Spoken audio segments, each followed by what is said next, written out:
Hello and welcome to the Mastermind, Body, and Spirit Show. I'm your host, Matt Belair. Today's guest is a fighter turned writer, now an action philosopher sharing principles of natural law for the purpose of growth and expansion. Welcome to the show, Jesse Elder. Matt, it's so good to be here, man. Finally, after all these years, we reconvene in this virtual space. Yeah, man. As I said in the beginning of the show, I found out about you probably like 3 or 4 years at the beginning of the podcast at Burning Man. And I know that you attend there. We actually both have karate kicks photos, but yours is way more righteous. Yours is like a vertical 90, and that was inspiring because I've been working on the splits again. I'm like, okay, man, like that's an amazing photo. Skills come in handy. Yeah, man. Well, I know, like, I'm familiar with your work, and I've got to be able to go through some of your online course. You're doing an incredible 21-day challenge. You had a very massively popular Mind Vitamins where you would just do these videos about mindset and mastery and philosophy and people that I think, was that like the thing that really propelled you to, where you are today? Just give people a little background on who you are and what you're up to. Yeah, man. I will say that I thought I was good with this, but seeing your beard makes me miss mine. And so I just got to get this out of the way. Otherwise, I'm going to be, awkward for the rest of the show. So well done on the beard, dude. Well done. Thanks, brother. There's actually a word for people who are averse to beards. It's called pogonophobia. Like for people that hate beards, they're a pogonophobe. But then on the other side, for people that love beards, they are experiencers of pogonophilia. So random shit for what it's worth. Now you can categorize people into those camps. Oh, I appreciate that, man. Well, I've had a few dreams where I've shaved the beard and I was just so upset with myself. So I'm keeping it for now. What have I done? Yeah. Oh, that's awesome. That's awesome.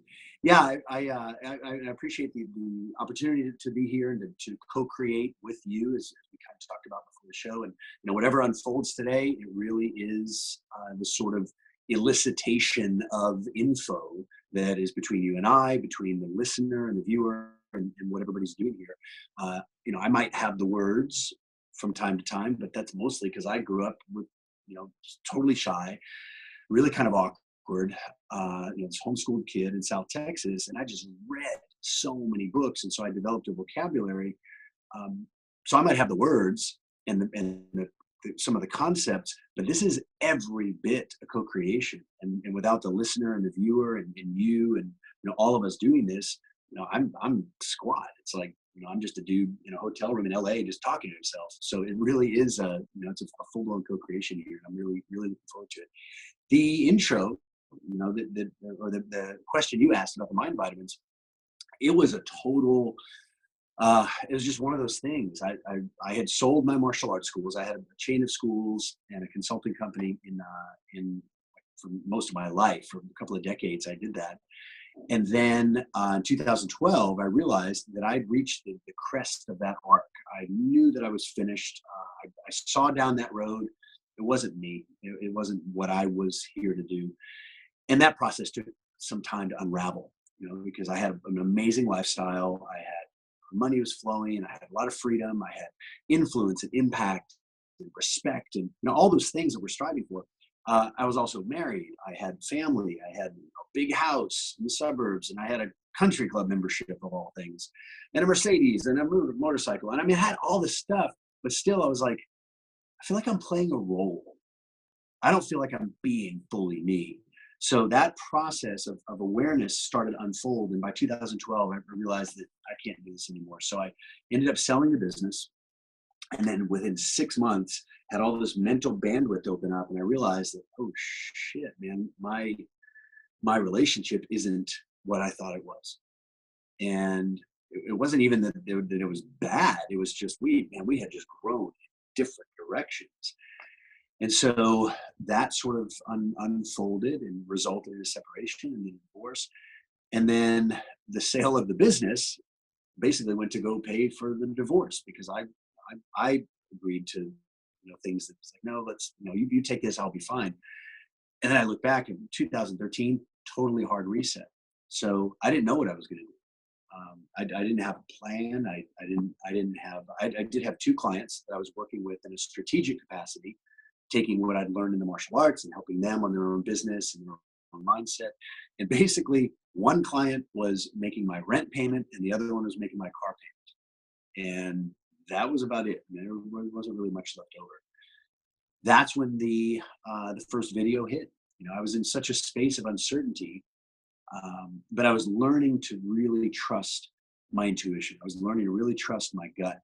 And even if it didn't make logical sense, or even if I didn't know what was going to happen as a result of it, I just knew I have to do this. And so I just became really enamored of testing these intuitive nudges. And so one day I finished a call with one of my clients.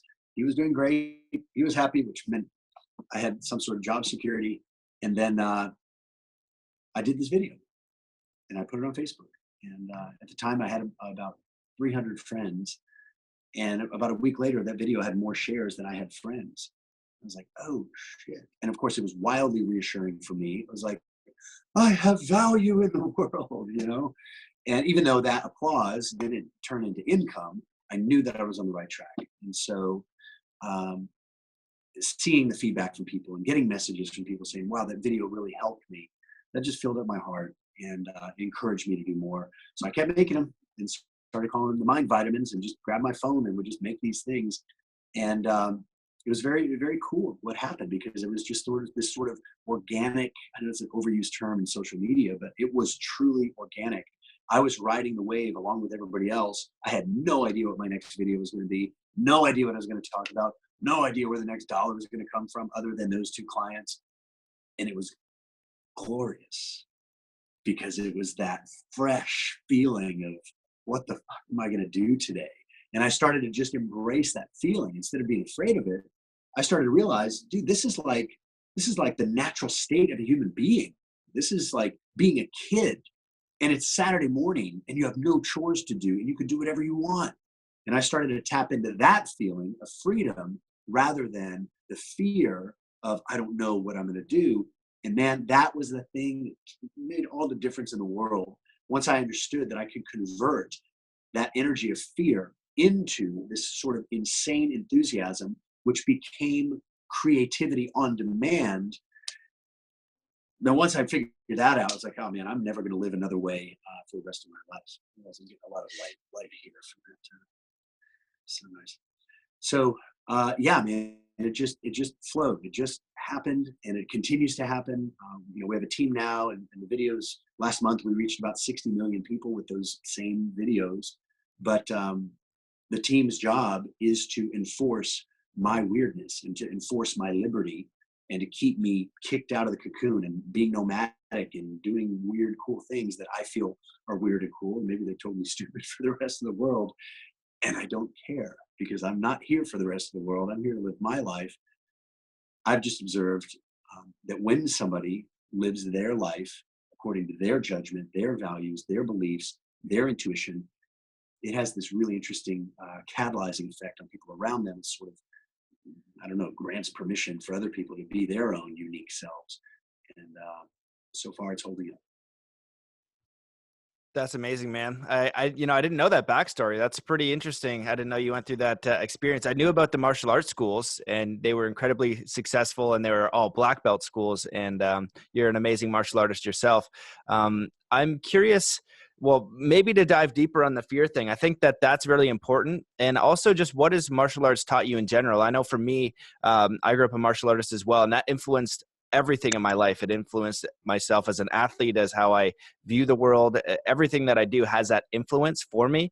Bruce Lee was a massive influence, and just, he was a martial artist, but he was also a philosopher, and all of those, like, the martial arts is great, and you can do sweet kicks and you can do all this other stuff, but it's more about, for me anyways, the mastery of mind, body, spirit. And like what you're capable of, and you expressing yourself in a natural capacity to the greatest capacity that you can achieve. And only you're going to be able to choose that direction, and then like see what you're capable of. Yes, man. Because it's a martial art. And what is art? Art is the human expression of creativity. is not even, the expression of beauty. It might be horrible to another person, but it's an expression of uniqueness, expression of just human creation. So yeah, man, I'm not surprised that you and I have that resonance. Even if I'm still jealous of your beard, it's okay. I'll get over it.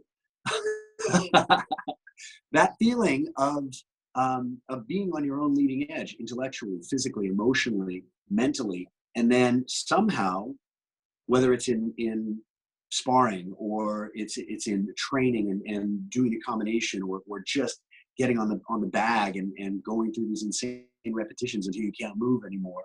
There's always that sweet spot, this sort of I always experienced it as like the eye of the hurricane. It was a very effective detachment. It was a very present disengagement from what was happening externally. Not like an out-of-body experience, although that has happened on more than one occasion, but the feeling of observing everything in motion, separating from linear time, stepping outside of the mechanical process, and just observing how everything's happening, myself, others. That's why I loved competing, because it was a chance to enter that altered state of hyper presence. And I've only found that through, I found it mostly through training, which is the single biggest thing martial arts gave me, was an ability to obsess, an ability to focus, and the skill of deep practice, which then once somebody has that skill of deep practice, they can apply that skill of deep practice to anything. And then time becomes weirdly malleable, because then it's not about the calendar and how many weeks or months it's going to take you to get a skill and get a result. It comes down to mat time. No pun intended. It comes down to how much are you willing to obsess backstage so that you can have the results. And like I went through a tremendous period early with the martial arts schools, a lot of financial uncertainty.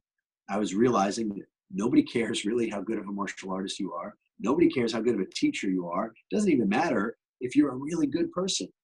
Money is blind to all of those things. And it was discouraging, because I'd grown up thinking, if you're good at what you do, if you love what you do, if you're a good person, you'll be rewarded. No, that's not how it works. So I had to learn the money game, and I had to completely craft this sort of intellectual algorithm that allowed me to be okay with receiving money for what I was doing. And I learned that in a weekend. I went and hired a mentor, somebody who's producing superior results financially. I went, I studied, I shut up, I didn't argue, I just applied it. And I locked myself in my school for a weekend, and I studied the materials over and over and over. Some of it was like, phone script, like what to say. And part of me was like, this is not authentic. This isn't what I would really say. I'm like, well, that's because my broke ass self would say this. I think my wealthy self probably talks more like this. None of that has anything to do with what happens out on the mat. So get over yourself. In a weekend, I learned the skills. And in the next 45 days, like month and a half, my income literally doubled. Just because I committed that weekend and that focus to getting a mentor, getting the tools, applying myself to the training. And in one weekend, everything shifted. And this is a long ass way of saying that training will save you. Training will save anybody. But training and study could not be further apart. Study is this, voyeuristic, like, that's a good idea. I'm going to go think about that, which is part of why I was so hesitant to even do podcasts in the first place, because there's a real risk of somebody listening to something going, wow, that sounds really great. And their brain's like, mission accomplished, don't have to change anything. And you get all hopped up on, I call it hopeamine. You're all just like, it feels really good. Yeah. And then nothing happens, like mental masturbation. But you want to make a baby, you got to get in there and you got to actually take some action. And so, yeah, martial arts taught me that. That's hilarious. I've never heard the word hopeamine before. That's amazing. I have heard mental masturbation and also spiritual masturbation before. So those are, and those are pretty. Sounds like a creative orgy. Yeah, totally. And I see that too. And what it reminds me of, Bruce Lee's quote, it's what is it? knowing is not enough, we must apply. Willing is not enough, we must do. And a lot of these things, even if we're trying to move forward in some sort of direction in our life, take action, get feedback, take more action, do some research. But I think we get stuck in what's the best thing to do, especially with like, God, yes. go ahead. Keep going. Keep going. No, I was just gonna say, like, fitness and martial arts and wealth and doing this thing, we try to find the best thing, and we're looking at like supplements and these quick fixes and all this stuff. It's just like, just go outside and run and see how that feels, and like throw that rock or do something. Yes, because I'm gonna close the shade, man. I had no idea we were getting blinded here. Now we're in a dark hotel room together. Not creepy at all. There you go. There you go. Yeah, I love what you're saying, dude, because it really comes down to motion. Everything in life is in motion. That fire behind you is moving. The molecules in that mug, whatever you're drinking, they're moving. They're assimilating. They're becoming part of you. Everything in this universe is in motion all of the time. Human beings are the unique exception that, because we are gifted, blessed, coded, whatever, with free will, we're the only things that can resist that motion. There's nothing else in our known universe that has the ability to resist the natural expansion that this universe is. And so, because people can get in their heads and stall themselves and stop, that's what creates resistance. That's literally the only thing that creates suffering in life, is a resistance to the natural expansion that's happening. And when people stop resisting that natural expansion, fuck, man, life becomes glorious, like instantly glorious, permanently blissful. It doesn't mean there isn't pockets of pain, but that pain is just feedback. And even pain, when it's feedback and when we're learning from it and being present to it, it goes away. Pain's only purpose is to hijack our focus, to get us to pay attention. And once we start paying attention, the pain goes away. Every time. Heartache, heartbreak, physical pain, even disease, man. A statement not sponsored by the FDA. All of that shit is a result of human beings' conscious thought. Yeah, man, I totally agree. Well, this is kind of leading into where I always like to go on just like human potential.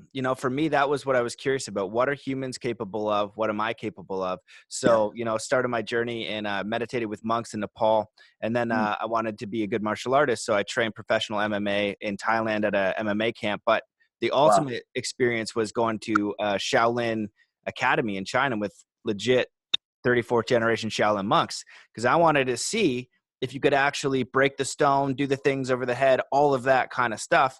And what I discovered, it's possible, and it's superhuman, but how they did it wasn't superhuman. It was superhuman dedication. There was dent holes in the trees from them poking them with their fingers all day, every day, mixed with qigong moving energy towards these physical objects. I was witnessing firsthand something that should be impossible. Then you can look at work like Dr. Joe Dispenza, and so many people on my podcast have come on and cured themselves of some sort of terminal illness through consciousness. So my question to you would be, in your pursuit of self-mastery, what do you believe is possible for a human being, and what are some principles for let's say unwrapping our minds? Because if we create our own mental limits, how do we kind of push those out to connect more with that expansion and move in a direction that inspires us? I thought we were going to talk about something deep today, Matt. This is some pretty superficial stuff. I figured you're a good guy to ask those questions too. I love it, man, and I appreciate that. In this process of observing is really what it's been. I've observed that there is obviously a current, some sort of energy that makes all this happen. It's like the planet spins, whether somebody believes it's a ball spinning or a disc spinning. Either way, it's spinning. Let's all agree on that. The common ground. Common ground. I am going to unify the flat earthers. It's spinning. Let's just say that. And guess what? It's spinning, and nobody's making it spin. It's just spinning. Plants are growing. Nobody's making them grow. They're just growing. So there's something that is causing all of this to happen. And my understanding of that is that is consciousness itself continuing to blossom and bloom and unfold.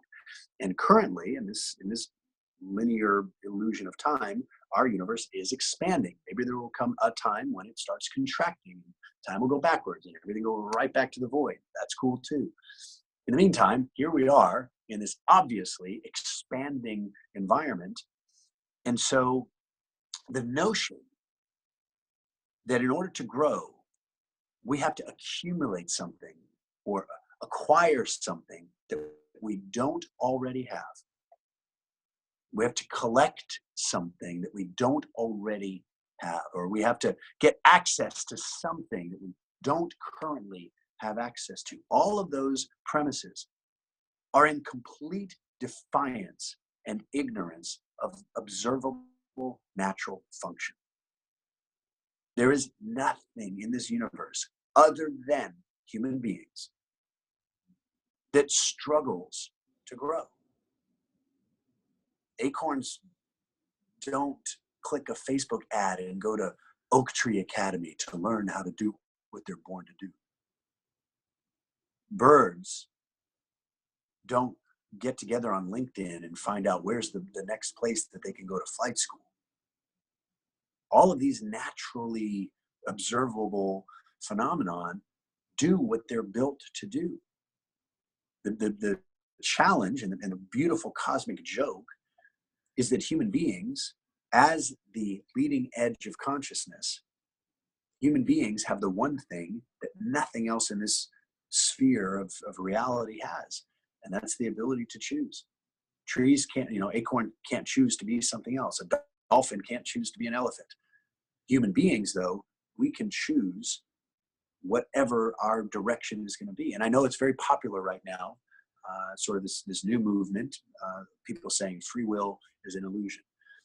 There is no such thing as free will. And for those people who say that there is no such thing as free will, I say they're free to believe that. So why does it make any sense if this observable natural phenomenon of expansion and growth is so readily available? And we can see that nothing in the natural world tries to expand, it just expands. Why do we as human beings feel so compelled to look outside of ourselves and go and get something that we don't have in order to then fulfill our growth? It's a beautiful illusion, and it's a very useful one because it keeps our minds occupied. However, instead of continuing to seek externally for resources and skills that we will then apply to get something that we want, the only reason why we want anything, the only reason why any human does anything is because we expect or we hope that we will feel better once we have it. That's the only reason that people do anything. It's the only reason we wear what we wear, we look the way we look, we say what we say, we choose what we choose, is because we expect that doing that will make us feel better. But where do the feelings happen? The feelings happen inside. And all someone has to do to detach from this insane sort of endless race of acquisition, all somebody has to do is literally nothing. Do nothing for like 10 minutes. And for 10 minutes, just allow yourself to feel whatever you're going to feel. Okay, Jesse, so you're saying that I should focus on my breathing. I should, no, that's doing something. Do nothing. Got it. So I put my legs into a half lotus position. No, just do nothing. Got it. So I set up my muse and I tune it to the, no, do nothing. And after a while, they're like, huh? I'm like, pretty freaky, isn't it? But that stillness, that presence is where creation happens, because that's when somebody becomes tuned to the frequency of self-authorization. That's when people become aware of their genuine feelings, their original thoughts. That's where intuition becomes tactical. This is where those inner feelings become usable, because then we start to identify what we want. And it's coming from the inside out, the same place that the energy that turns an acorn into an oak tree comes from. The same thing that turns an egg into the bird. That is the expansion and the expression of life itself. And in human beings, it's felt as an emotion.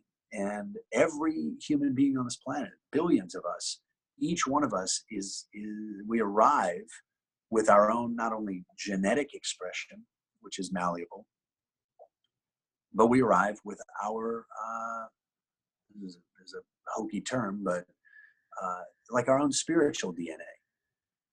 We arrive with our own blueprint of purpose, like our own unique reason for perhaps even deciding to come here. Maybe that's what was happening. Maybe we were all just cruising around in some ethereal, multi-dimensional place. And maybe we're all just playing like Xbox, and we're just like, oh, all right, my turn for the game. Boom. And next thing you know, boom, you pop in and you're like, whoa, oh, this is amazing. I can't see anything, but it's nice and warm, 98.6 Fahrenheit. Oh, this is great. Man, this is like the original float tank in here. And I got the best house music in the world. It's like, do, do, do, do, do, do. You got room service 24/7. Man, this place is awesome. And then you're still connected to the rest of the players. You're like, guys, it's legit here. It's warm. You got food 24/7. You got house music. It's great. And then 9 months go by, and then pow, you pop out, and you're like, huh, a little colder, but I like it. This is amazing. Oh, there's other beings here. Yes, other players. Guys, I have something amazing to tell you. Look, we're all just individuations of consciousness, and we chose to come here so that we can express our own unique purpose, not so that we can do something, just so that we can feel it, because time's not real anyway. Future isn't real. It's only real when we think about it now. The past isn't real. It's only real when we think about it now. So right now is literally the only time we have. And so the better we get at our now, the better our next can be. And that's what I came here for, is to play this game and to ride the leading edge of my own fresh desires and feel what feels right for me. So that then I can just do what I feel like doing, because I don't require anybody else's permission. I have nothing to hide. I have nothing to prove. I came here to live as a fully self-authorized individuation of consciousness. I'm so happy to see all of you. Except it came out like this. Wah!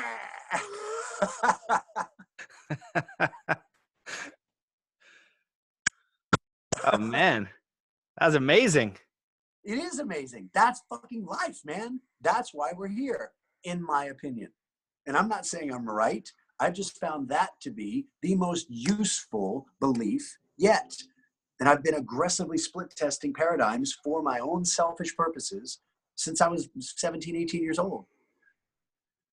I stopped asking what's true, and I just started asking what's useful. I was baptized Catholic, and I mean, I recovered pretty quickly, but the feeling of like there's an angry old white man in the sky who's insanely jealous, vengeful, and somehow always broke. He always needs my money. Yeah, no, it doesn't make sense to me. But I read the Bible, and in the Bible it said, God created man in his image. I was like, that I like. Jesus walking on water, healing the dead, multiplying loaves and fishes. These days, mercury-free fish and gluten-free bread. Jesus, is this locally sourced? He's like, you have no idea. The vegan takeover of the biblical times. Totally. Or in Colorado, like, he must be stoned. You're like, you have no idea. Wow. Well, anyway, man, go ahead. Well, I was just going to say that the idea of Jesus doing all these things, let's say he was a real character, and let's say he did those things. If he did those things, well, in the Bible it said, according to Jesus, he said, whatever I've done, you can do. if you have faith the size of a grain of mustard seed. And dude, I was like 8 or 9 years old. I was homeschooled. We had all these literal encyclopedias. And I remember reading that in the Bible. And I went to the encyclopedia under M because I wanted to see just like, what are we talking about? How big is a mustard seed? Because I don't know. I'm 8 years old and I'm kind of religious. I don't know that I can't walk on water because Jesus did. And he said that whatever anybody else has done, he can do. I was like, that'd be fun to walk on water. I just didn't disbelieve. I was taking it seriously. So I went to the encyclopedia and I looked up a mustard seed. I'm going, finally, I look up mustard seed. And then I'm looking at it, I'm like, there's no fucking way. This is crazy. Because the mustard seed was like, the picture of it was as big as the period at the end of the sentence. I was like, that's it? And I remember getting so excited as a little kid. I'm like, all I need is faith that big. And then I remember being so confused because I couldn't figure out what faith was. Nobody could give me a satisfactory answer. They all contradicted each other. The priest, my parents. I was like, man, back to square one. So I just began studying faith. What is faith? What is the most useful, practical definition of faith? And I arrived at something a few years later that has worked for me since. And faith is a hybrid emotion. It's the balanced combination, a harmonious concoction of desire and belief. Wanting something that we don't think is going to happen is painful and is out of alignment with the laws of this universe. Believing in something, even if we don't want it, creates an imbalance. But wanting things with a healthy sense of expectation, with a sense of knowing that can be cultivated feeling first without any evidence, that's what faith is. And then because this universe, I believe, is sort of a canvas that is reflecting back to us our previous manifestational output, what we were thinking, what we were feeling, what we were saying, what we were doing, what we were expecting yesterday and over the last couple of weeks, it's really not more time than that, is getting bounced back to us in serendipity, coincidence, random occurrences. That it has to be random for it to be new. If we're expecting it, then we're just regurgitating it. But I began to practice faith. I began to practice desire. I practiced wanting things, and I practiced just believing that they were going to happen and expecting them to happen. And that displaced any sort of doubt. And weird shit started to happen so frequently that it freaked me out. Reality became so predictable. Money, boom. A lover, boom. Healing, boom. It got weird, man. Things started to not make sense to me. But I realized I was looking at the world through Newtonian physics, which is now is bullshit. Like, it is no disrespect to Newt. He was right for a long time. But this universe is just a series of waves and particles, and it's turning into, like some perfectly replicating 3D printer, it's turning into our expectations. And people are like, yeah, well, I don't think that's true. And your life reflects it, man. Whereas I know I can do it. I know it's going to happen. I don't need to know how. I just trust. And I'm not in any hurry because right now is actually perfect because I'm feeling perfect with where I'm at. Boom. It's very simple. Man, you touched on so many awesome points that I just kind of want to briefly go over because I think they're super important. The one thing when you talked about, being still and doing nothing, it reminds me of a few things, but one is like Eckhart Tolle, who wrote The Power of Now, just had his awakening and then sat in a park bench for 2 years and like didn't do anything. Like, it didn't try. We have this natural expansion. You talk about natural law, or the acorn or a duck or a beaver or a moose or like a bear, and why things attack things, all these different things. They're just working in harmony with what they naturally are. And we have this separation. It's a good separation of our minds and our consciousness. And I definitely believe in free will, in spirituality as well. The Native American mentor I have says the same thing. You have spiritual free will. And he's like, a lot of you guys get so stuck because you're not doing anything. I always ask him the best way to do anything. And this guy, one of the ways I knew he's legit, he had nunchucks at his house.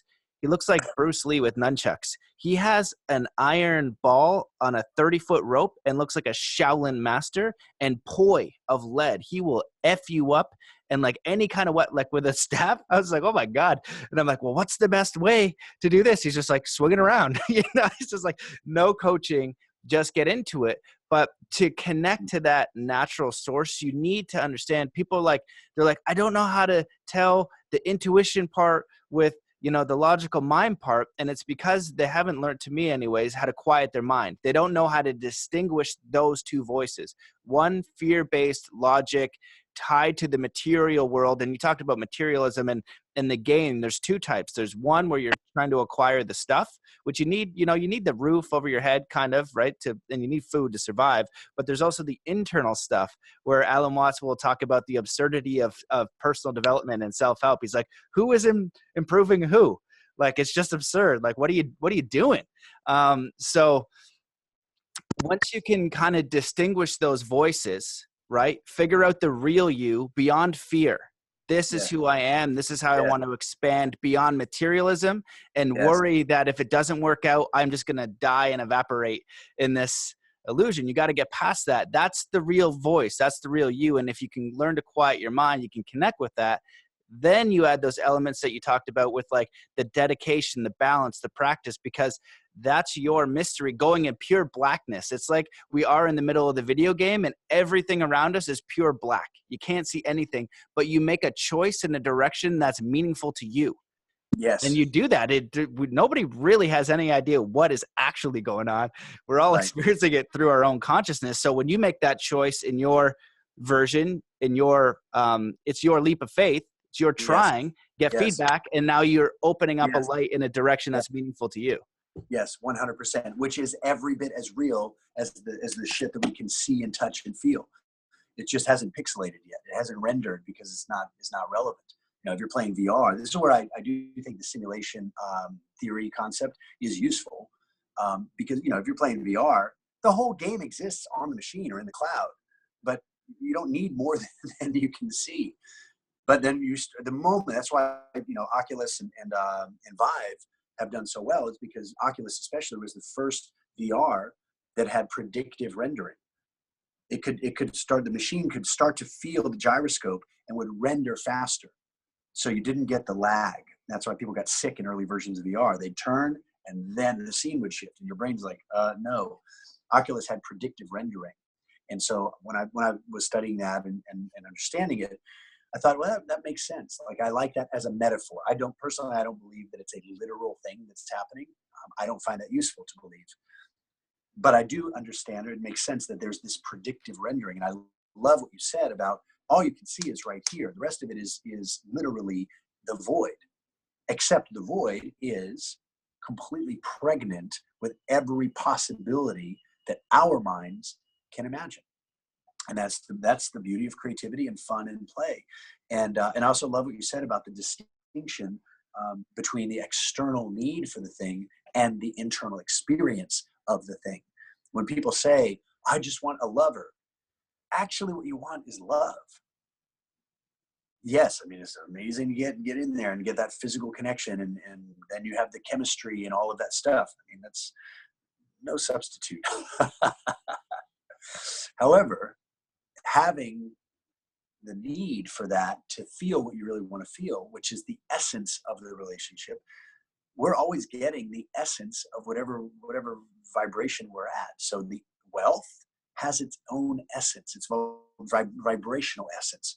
So the way to become wealthy is not to go chase a bunch of money. The way to become wealthy is to feel for and to find and allow and receive the frequency of wealth, the feeling of wealth, which was really the feeling of receiving, the feeling of plenty, the feeling of corny term, but abundance, you know, feeling lush and flush and overflowing with so much more opportunity and resources than you can ever need. And I have a feeling you've probably experienced this too, but you can feel that hitchhiking down the side of a highway. You can feel that sleeping out under the stars on the ground. And you can refuse to feel it staying in a 5-star hotel surrounded by physical luxury. So wealth is an inside job. Love is an inside job. Creativity is an inside job. And we allow ourselves to make those frequencies our priority. The external reality has to bring us things to match. That's awesome, man. I was just taking notes because I think that's a really important sentence. That they're all inside jobs, and I've traveled over 30 countries, and I've seen the poorest people, and I've seen some of the richest people, and the psychology or mindset to an individual has nothing to do with their external circumstances. Like you can adapt or change, and so if we can get to a place where we are content with where we are, with who we are, and with like what I think a big one that I see is like with what we know, like especially in this spirituality consciousness pursuit, right? For me, with the getting better than, I remember reading all the self-help books, and it's just like when I read these 20 books, then I'll be good enough inside and I'll know something. When I do this course, then I'll know. And it's great to want a natural expansion. Just can we do that with a non-attachment, being complete from where we are? And so when I'm coaching or teaching, in martial arts in like, or a high performing athlete, let's say Ovechkin, who recently won a Stanley Cup, it took him like, I don't know, like 15 years of his NHL career to get to the pinnacle. Now, if he did his whole thing just to get to that one moment, that was only like, that moment of winning the cup that night and maybe like a month later, but then he's got to go back to his regular life. So if you can make each moment of life experience with the end goal in mind, fully complete in the process, because 99% of that is waking up, eating breakfast, going to the gym, practicing over and over and over. And that's where we got to make the mastery.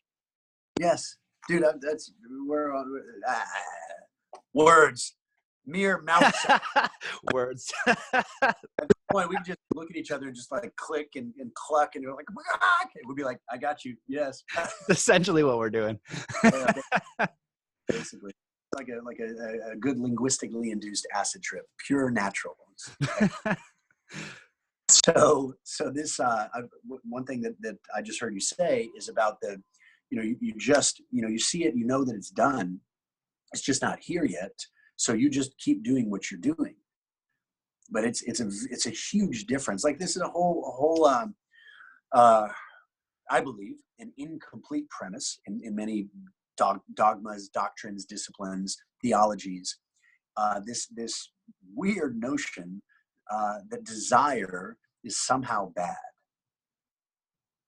Desire, this is physically written in so many weird places. Desire is the root of suffering.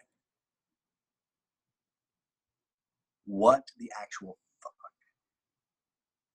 Desire is the root of suffering. Okay. I was at a festival one time, little festival, Symbiosis, and there was a guy who was giving this little preach session, and he was on his cushion, and he had cool looking clothing, so he was obviously spiritual. And I was walking by with a buddy of mine, and this guy's giving his whole speech, and people are sitting down, they're just like into it, because passion is magnetic. And it doesn't even matter what the person's talking about. If they're loud and charismatic, people are like, what's going on? Because they want that. They want to feel good. And this person obviously feels good. So people actually suppress their rational thinking and their critical thinking and stop running things through is this useful filter. And they're just like, So I was observing this happening. I was just fascinated because I'm watching everybody in the crowd like, wow. And this guy's like in a zone and he's preaching and he's talking about how desire is the source of suffering. And I'm just like, oh God, yeah, no, that's not for me. So I elbow my buddy. I'm like, hey, let's go. And he's like, no, I want to hear it. So we're kind of like watching. And finally, the guy who's giving this preach thing, he's like, are there any questions? And my friend raises his hand. And the guy says, yes. What is your question? And my friend says, yeah, I want to know what he thinks. I was like, you motherfucker. I was like, and so the guy looks at me. He's like, yes. What do you think? And I'm like, you know what? I totally believe that you believe you're right. And so I just left it at that. And he's like, well, do you agree? Do you see do you see how this works? I said, well, I'm sure it works for you. Obviously, you're doing what you want to do. You're living in your alignment, and so it's not for me to say that this is wrong. I don't subscribe to it. I've not found it a useful philosophy. I happen to believe that desire, when felt fully and when experienced without resistance, I believe, based on my experience and my perception, I believe that desire is life itself being made present in the body and mind and heart and balls and ovaries and physical cells of a human being, and that without desire, we actually don't exist. My perspective. And as I'm saying this, he's like, and all of a sudden it was like spiritual showdown in the OK Symbiosis Corral. And I'm just thinking, I'm not here to be right, but I'm never going to agree with something that I don't believe in. And I've realized that silence is easily misinterpreted as agreement. And so I'm just kind of sitting there, and the people that are sitting down are like, it's like watching mom and dad argue, who's going to let me stay up late? And so he says, and he got a little bit passionate, and he said, but don't you see how desire is the source of suffering? If people just relinquish their desire, then they'll experience bliss. Then they'll experience peace. And I said, I don't see that. I just don't see that. I see that if you want something that you don't think you can have, that's painful. But wanting something that you know is coming, is there any better feeling on the planet than that gap of anticipation where it's like, oh man, it's coming. I can feel it. Sometimes that's even better than the actual experience, except then you have the actual experience and you're already pre-paving, you're already pre-rendering what's the next thing. And that's the way that I've chosen to ride, and it never ends. And I kept saying, that's my experience. That's my experience. That's my experience. And he got into it, man. And he said, desire is the source of suffering. And finally, I'm like, okay, motherfucker, let me ask you a question. You've obviously put a lot of training into this and a lot of dedication, a lot of devotion. And he's like, yes. And I said, it's clearly, this is important to you because you believe that this is good for people. He's like, yes. And I said, so let me ask you a question. From 0 to 10, how important is it to you that people really understand and embody this belief that desire is the source of suffering? How important is that to you? 0 to 10. And he looks at me and he says, 10. Well, 9, because there's always room for growth. And I said, okay. Then it seems to me that your desire for people to relinquish their desires is in fact a very strong desire in itself. And he just went.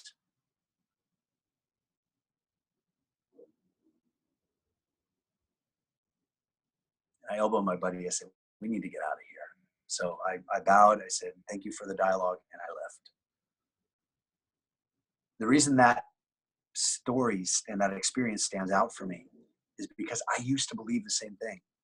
I used to believe that, oh, I want this thing and I can't have it. Therefore, let me contract myself back to simplicity. And this is all I need. And I grew up in a household that was very socially conscious. And so we didn't have air conditioning in South Texas. Why? Because there's people elsewhere in the world that don't have air conditioning. And if they don't have it, why should we? It taught me a lot. It taught me to be cool. Well, not be cool, but it taught me to be good with where I'm at. It taught me to appreciate what I have. But it took me years to unpack the concept that not only is desire okay, not only is it healthy, it's mandatory for the expansion of life itself. That's an amazing story, man. And I'm super glad you brought up that distinction because I feel the same way. When I was in Nepal, studying with the monks because, you know, I wanted to be enlightened, and I figured Tibetan monks were enlightened, so that's where I'm going to show up. And so I was having as one does. right, yeah, of course. And so I'd have these conversations with them, and one of the questions I asked was that question. I said, "Hey, you know, in your teachings it says desire is the root of all suffering. What's the deal with that?" I was like, I wrote a book, and I was writing Zen Athlete at the time. I said, my hope is that this gets and influences kids in a positive way, so they can learn some of these concepts about their mind and their body and these philosophies. He goes, "That's not desire." I was like, "What do you mean?" He's just like, "That's not for you." He's just like, "You're trying to do this for others."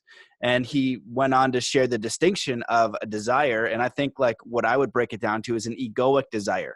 Like I desire a Ferrari so then I can feel cool, and then all of these other things. You can still desire it. That's not a problem. And you can I love cars, and I would love to drive the shit out of a Ferrari. But it's not going to bring you the happiness. But there's like a natural desire, a natural expansion. Some people are natural artists, natural athletes, natural entrepreneurs, natural explorers. They desire to expand. You know, the tree has a desire to expand naturally. It's like, I'm a tree. Boom. Look at that. It's taken me a while. And so we can connect to the natural desire. And I would add, I'm not sure what your thought is on it, but with a non-attachment. So it's like, you know what? I want to be the best snowboarder I can be. This is my goal, and I'm going to work my ass off towards it, and I'm going to enjoy it because this is something that I want to be, and it's who I feel like I am, and I'm going to work my butt off and enjoy the process with a state of fulfillment where you are now.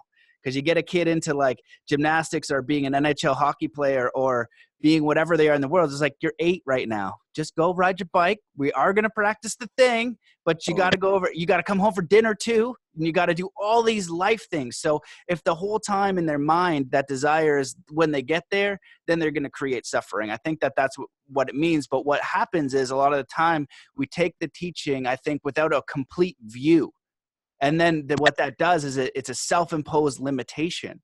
And what you're offering is like, no, that is a beautiful thing that we need to express. And so what I would just offer is like getting people to the point where I call it just like that natural desire, where no matter what the roadblock is, you're going. It doesn't, you know, it's so meaningful. It just doesn't matter what the roadblock is. And if you can do that from the state of like contentment and fulfillment, it's like, I'm going to solve this month too, you know, it's like another level. Then you're in it. Exactly. And magic happens. Matt, you just put it perfect. I think you just put it perfectly. It's another level, and we're playing the game. Except we've already won the game. You know, your birth was your tuition paid in full to this thing. There's no more worthiness. You're fucking worthy. Like, you're here. You won. So now it's just about collecting coins and XP and leveling up your avatar because you can, not because you have to. Big difference. But what I heard you say on that is that it is another level, and yet you're not doubting your existence or pinning your worthiness on the achievement of the level. And not oftentimes, every time there's a roadblock, the roadblock is only real. It only stops us in proportion to our lack of skill and creativity. That's it. So the purpose of the roadblock is to stimulate creativity and to stimulate growth, stimulate skill. And so even the metaphors that we use about, I have to climb to the top of the mountain of success. Wrong metaphor. It is in defiance of natural law. In fact, there is a mountain.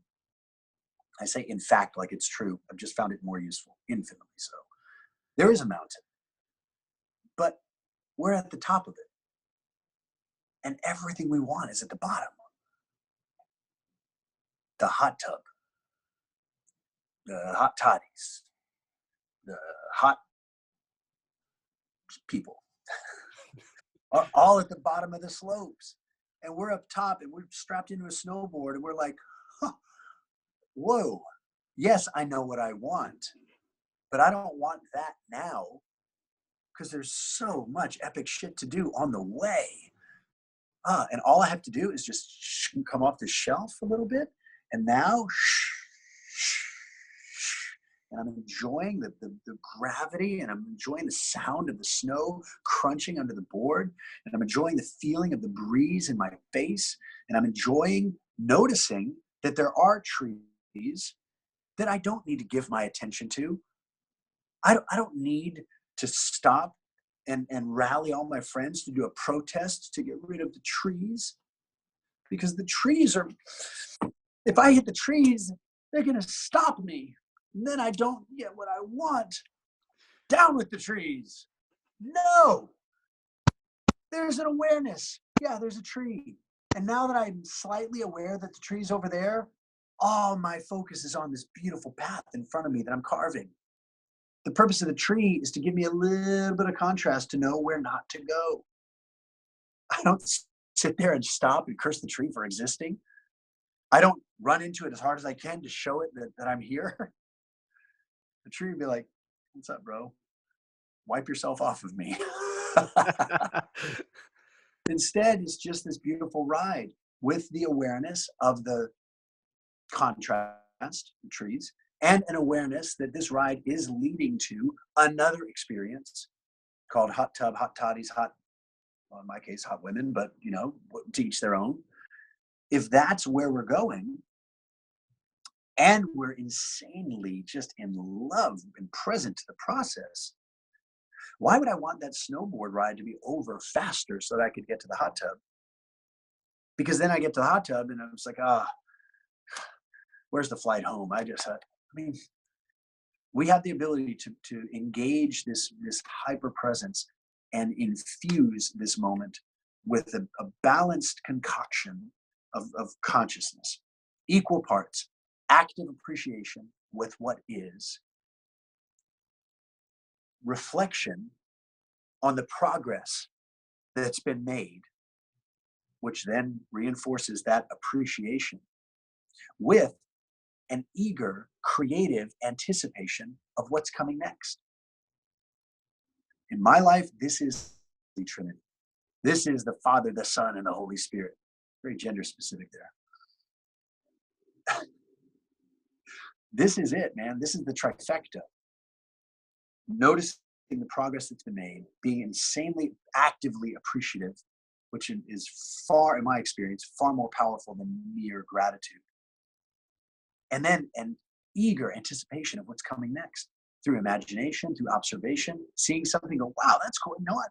I wonder if I'd like to experience that. There's this eager anticipation. Or being and meditating. Boom, an idea pops in. Whoa, that would be crazy. All right, I'm just going to keep that circling. There's another form of eager anticipation. And then everything just unfolds. When that energy blooms and that energy blossoms, those ideas start to come with batteries included. And it would be more painful not to take action than it would be to sit still. And at that moment, you've catalyzed. At that moment, your desires have combusted and they've reached a critical mass. They've reached a tipping point. Well, all of a sudden, shit, now you're in motion. You find yourself studying, training, doing, speaking, engaging, podcasting, selling, marketing, shamelessly, because you're not trying to prove anything. You're simply being fully, authentically, powerfully who and what you are. And that creates a sort of cavitation behind you, a sort of whirlpool effect where other people who are interested in that thing come in behind you. It's leadership as a byproduct, not as an outcome. Yeah, man. You put that extremely wonderfully with a ton of brilliant insights that are practical, and I agree with all of them. The only thing that I want to add on to, because you put it so well, is like the roadblocks. I love what you said. It stimulates creativity, and what was the other thing you said? And skills. And skills. And so the one I was going to add is it tests your resolve. To get good at anything is just like, okay, do that high kick that you have, Matt. Go ahead, do that first try. I'm like, not happening, bud. You know what I mean? But if you're like, I want to see go ahead. Because of physical matter, because we do live in a time, a linear time illusion. Thankfully, it slows things down and it gives us time to observe and absorb and all that. Yeah. But I agree with you 100%. It does test your resolve. Words are weird to play with, and they're sometimes fun to just obliterate and put back together like some raggedy doll. But resolve, is to resolve, is to solve again, is to choose again, is to make a choice about what you actually want. And the stronger the desire, the less the need for discipline and perseverance. If something, if we really want something and we know that it's an inevitable result of doing the thing, then we don't do the thing to get the result. We do the thing because we enjoy doing the thing. My fingers are sore. My index finger, my middle finger, and my thumb are sore from playing guitar.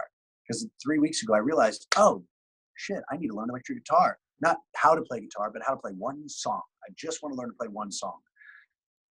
And so I bought a guitar, and I've been putting in like 2-3 hours a day, 20 minutes here, 20 minutes there, 20 minutes there, just playing. And I predictably am sucking less and less and less and less every single day. It still sounds like a cat being sexually molested, but more and more like the song that I can hear in my head and that I can see on YouTube and I can hear somebody else playing. But I'm not in a hurry to get there. I'm having so much fun with the thing because learning in its most pure state, learning doesn't carry self-judgment. Learning doesn't carry shame. Learning itself is inherently pleasurable.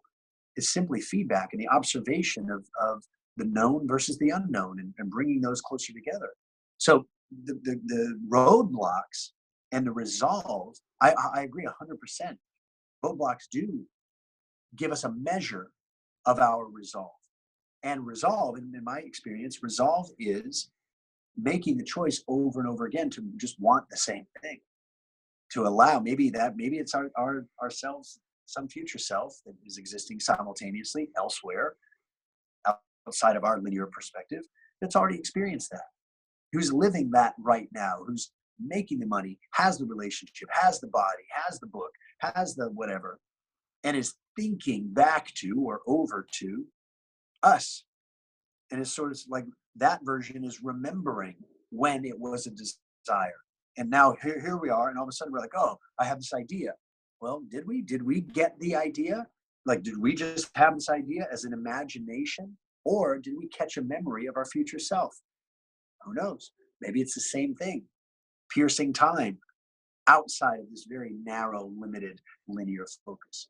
So is it a resolve that I have to do this? I want to do this? Yes, it is.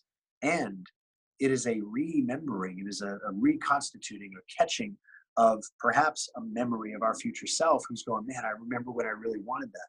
And maybe that version of us is a little more savvy and realizes that it can communicate with us. So is going to meditation and journaling and thinking back to 3 months ago when the fear was there and piercing time and going, look, dude, you don't have to be scared. You just got to be you. It's okay. And now here we are fretting and stressing. And we're like, you know what? Everything's going to be okay. Basically like Interstellar for personal development. That's amazing. Well, yeah, man, I agree with all that. And where I was going to lead to with the resolve piece is like the way that I imagine it is like, let's say you've got this like brick wall and that's your, thing that you got to overcome to get good at guitar or whatever the case is. I think that also is how we connect to like that higher intelligence and also spirituality type of thing, because the universe, and if you've stepped outside yourself, so I'm sure you've had this experience, well, whatever that state of conscious awareness is so far beyond language and understanding, it's ridiculous. And that's the thing you're connecting to. So it's like, that pulses within you. So it's literally just a problem solve.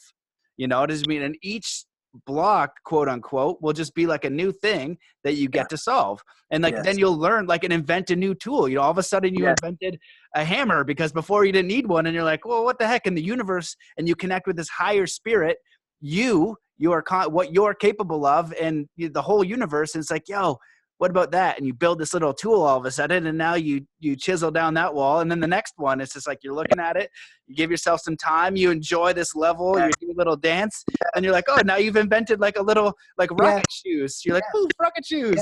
And so it just becomes more ridiculous, and you just keep connecting with that thing. Yes. And you're sourcing, dude, I love it. You're sourcing those ideas from the ether, from the infinite intelligence. And it's like swirling around you, just waiting to land. And if you just let it, it will. And then you get the idea. This is how you get a Michelangelo, a Da Vinci. I'm still not sure about Elon, but the way his PR is, that version, public Elon, that's what you get. You get this savant who just is like sourcing information, not because they're smarter, but because they have less resistance to the flow. And so watching somebody who's an amazing stand-up comic, who's just flowing and is not operating off of the script, or a set list. They're just riffing, doing this improv, and watching a jazz musician improvise within the confines of their instrument, and watching a scientist come at and receive these ideas, like Tesla, just downloading and getting these ideas and then bringing them into the real world. The real Tesla, Nikola. That's the same energy. I love the way you described it, man. It's our desire, sometimes born of pain and desperation, sometimes of inspiration, and we get to choose. That stimulates the attraction of resources mentally, emotionally, physically, and then everybody benefits. Because let's say you go and invent those rocket shoes to solve your problem. Maybe your problem was that you can't get to the cliff that you want to be on, so that you can cliff dive. So you invent rocket shoes to get to the top. Or maybe your problem is, I want a Ferrari. I require a Ferrari. At this stage in my evolution, I require a Ferrari. I see that as no less spiritual than somebody going into the desert for 40 days or doing a 10-day Vipassana. You are where you are. And if you require a Ferrari to satisfy the curiosity of your higher self, fucking go for it. And there's not better or worse. It's all spiritual. So then you're like, okay, I need the money for the Ferrari. You know what? I'm going to invent something that people want. What do people want? Oh, I noticed people seem to want to fly with their shoes, and they can't because there are no flying shoes. I'm going to invent some flying shoes. And then you invent some fucking rocket shoes, and then you market it and you sell it, and then you get the money for your Ferrari. So whether it's born of desperation because you can't get to the cliff, or inspiration because you want to create something, the universe doesn't care. The universe is like, y'all go first, chicken and eggs. Do whichever you want. We're just happy to see the expansion. I 100% agree. That was so well put and hilarious at the exact same time. My friend, well, dude, this has been a privilege and a fun time and an honor. We've been a little bit over an hour. You can feel free to go as long as you wish. This is, just being respectful of the time. But is there anything that you wish that I had asked or that you want to talk about before we shut it down? No. Good. No. I'm very appreciative of the space and the energy, and you are very good at both holding a container, guiding it, participating, co-creating, and I'm sure that this is something that people will want to go back and hear, maybe over and over a couple of different times. Awesome, man. Well, yeah, I appreciate the kind words and for coming on. Where can people find you and your work and more about what you're doing? I will be at the top of the mountain on a snowboard. Got there by rocket shoes. Or at the bottom, in the hot tub. So I'm definitely a practitioner of holistic hedonism. If it feels good and it's good for you and good for others, then sign me up. Practically, a lot is happening on Facebook right now. Just Jesse Elder on Facebook. You can also go to jesseelder.com and get on an email list. We send out, we actually don't send a lot of emails, but when we do, it's always for a course or a video or something cool. Instagram is Jesse Elder Live. And at the time of this recording, there is actually a podcast in the works. I'm recording the first episodes now. So by the time people hear this, and I know people will be listening to this for years to come, just search my name under podcasts and you'll see some good stuff there as well. Awesome. I didn't know that. Right on, man. Podcast world. Need good conversations. Yeah, cool, man. Well, I appreciate you. Thanks for what you're doing. And thanks for coming on the show. It's a pleasure and an honor. Thank you. Awesome. See you, everybody. Peace.